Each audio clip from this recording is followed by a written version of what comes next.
भगवान गौतम बुद्ध कहते थे, ये संसार एक माया जाल है जो कि मनुष्य को अच्छाई भी दिखाता है और बुराई भी दिखाता है।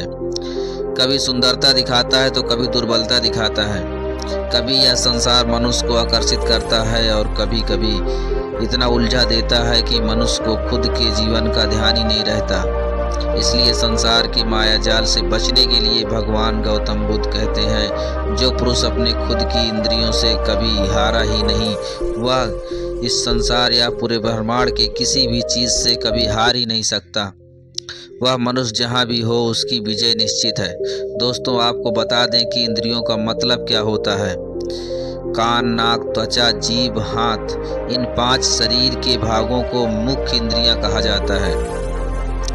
इन इंद्रियों को जो पुरुष या स्त्री अपने मन में संयमित कर पाते हैं, वह पुरुष या स्त्री बड़े ही आसानी से संसार के महासागर को पार कर लेते हैं। यानी कि किसी भी चीज़ से वह आकर्षित नहीं होते और अपना कर्म बड़े ही विश्वास के साथ करते रहते हैं। ऐसे ही मनुष्य इस संसार या इस लोक में या परलोक में बार बार विजयी होते हैं।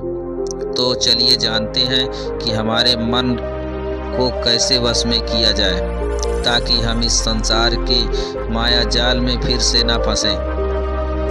भगवान गौतम बुद्ध कहते हैं, मन को वश में करने के लिए सबसे पहले आपको यह जानना होगा कि आपके शरीर से श्रेष्ठ आपकी इंद्रियां हैं और आपकी इंद्रियों से श्रेष्ठ आपका मन होता है और आपके मन से श्रेष्ठ आपकी बुद्धि होती है और आपकी बुद्धि से श्रेष्ठ आपकी आत्मा होती है और आपकी आत्मा से श्रेष्ठ आपकी परमात्मा होती है, यानी कि भगवान होते हैं। तो अगर आपके मन को वश में करना है तो सबसे पहले अपने बुद्धि में यह विचार करें कि मैं आज से बुरे कामों के बारे में सोचूंगा भी नहीं और मेरे अच्छे काम में विचार करता रहूंगा।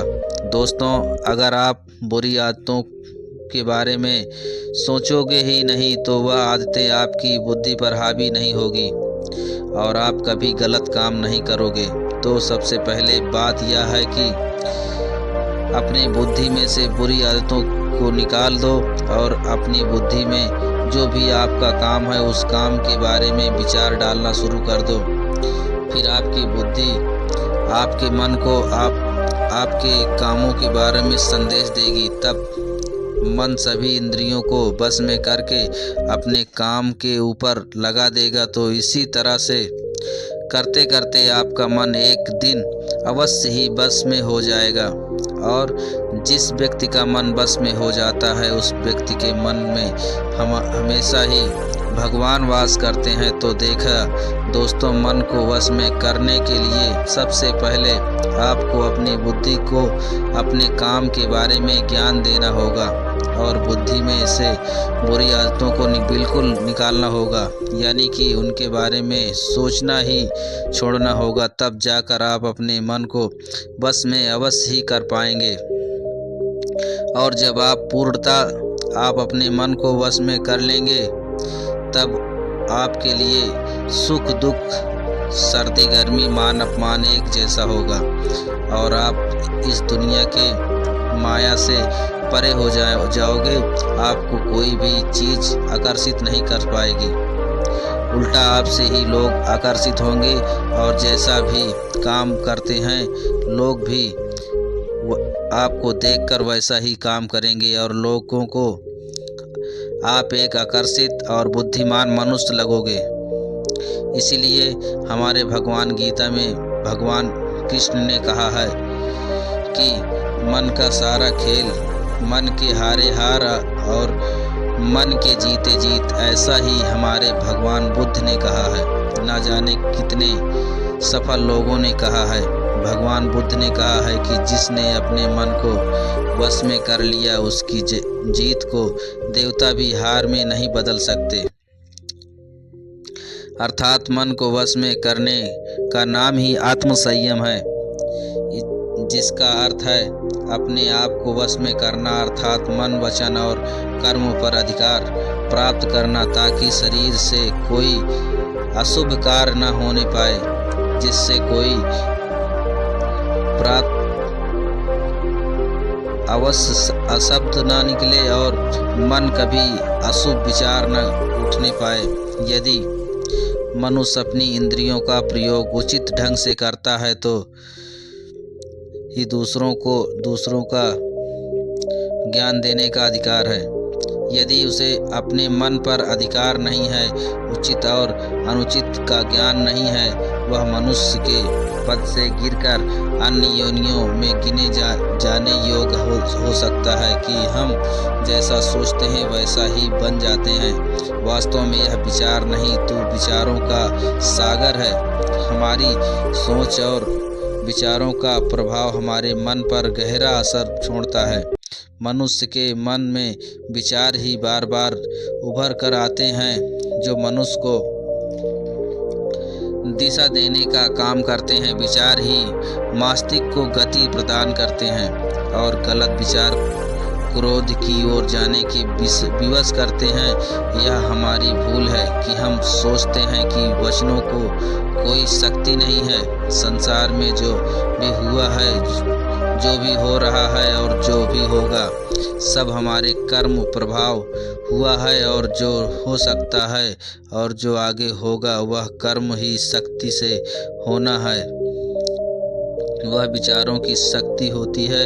यदि हमारे अंदर आत्मसंयम नहीं है तो आत्मिकता का धन हमारे हाथ नहीं आ सकता। हम इंद्रियों की जाल में फंसकर पहले तो निर्मल होंगे, फिर आत्मदीत होते हुए पहले अपना अनिष्ट करेंगे और फिर किसी और का करेंगे। ये सच है। जो लोग दूसरे के लिए सोचते हैं उनका मन विश्वासपूर्ण विचारों का स्रोत है। यदि बुराई से बचना है तो अपनी दिशा को भलाई की ओर मोड़ देना चाहिए। वास्तव में यदि आप जीतना ही चाहते हैं तो सबसे पहले आत्मसंयम की आदत डालें, क्योंकि संयम का मतलब अर्थ है अपनी बिखरी हुई शक्तियों को सही दिशा देना। मान लीजिए जिस कार्य को नहीं करना है और जब उसे ही करने के लिए मन आकर्षित करता हो तो आप उसे प्रयास पूर्वक रोकने के लिए मन बना लेते हैं, तो इसे ही आत्मसंयम कहते हैं। संयम का अर्थ है जब हम आकर्षणों की ओर के लिए हमारा मन सहज रूप से रुक जाए।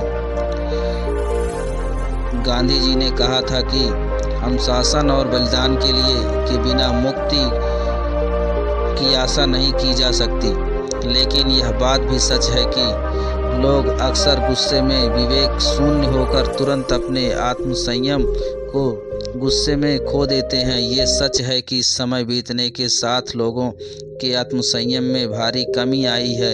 इसका गंभीर परिणाम सामने भी आए हैं। इसलिए आत्मसंयम की उपयोगिता को किसी भी हाल में कम नहीं आ सकता।